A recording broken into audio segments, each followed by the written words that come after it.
তুমি কি জানো, মানুষ সবকিছু হারিয়েও আবার জিতে যেতে পারে? এই কথাটা তোমার বিশ্বাস না হতে পারে, কিন্তু আজ আমি তোমাকে একটা এমন সত্য বলবো, যেটা তোমার জীবনটাই বদলে দিতে পারে। এই স্ক্রিপ্ট অনুপ্রাণিত can hurt me, David Goggins বই থেকে।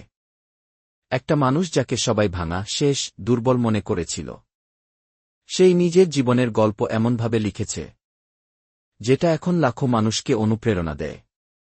তুমি হয়তো এমন একটা সময়ের মধ্য দিয়ে যাচ্ছ, যেখানে তুমি ভাঙা, হতাশ আর আত্মবিশ্বাস শূন্য। তুমি ভাবছ, আর পারব না, কেউ বুঝে না আমাকে, আমি শেষ হয়ে গেছি। এখানেই শুরু হয় আসল পরিবর্তন। ডেভিড গগিন্স যখন ছোট ছিল, তার বাবা তাকে মারত, দাসের মতো খাটাত, স্কুলে তাকে বলা হতো ডাম্ব। সে ছিল ওভারওয়েট, ভীতু আর পড়াশোনায় ফেল করা একটা ছেলে। কিন্তু একদিন সে আয়নার সামনে দাঁড়িয়ে নিজেকে জিজ্ঞেস করল, তুই কে? আর সেখান থেকেই শুরু হয় দি অ্যাকাউন্টেবিলিটি মিরর। সে নিজের ভেতরের ভয়কে চ্যালেঞ্জ করল। দুশ্চিন্তা, কষ্ট, ব্যথা সবকিছুকে জিততে দিল না। সে নিজেকেই বলল, Pain unlocks a sacred doorway in the mind, one that leads to both peak performance and beautiful silence. তুমি যদি সত্যিকারের শক্তি পেতে চাও, তাহলে তোমাকে ভাঙতে হবে সেই চিন্তাগুলো, যেগুলো তোমাকে আটকে রেখেছে। আয়নার সামনে দাঁড়াও। নিজেকে সত্যি করে বলো, তুমি কোথায় আছো, কি করতে চাও।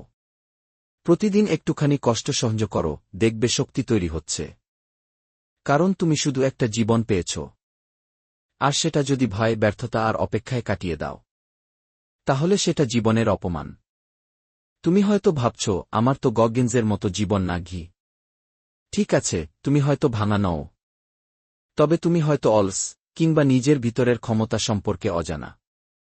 তুমি যদি জানো না তুমি কে, তাহলে তোমার জীবন অন্য কেউ চালাবে। আজ থেকে শুরু করো। নিজেকে নিজের প্রতিদ্বন্দ্বী বানাও।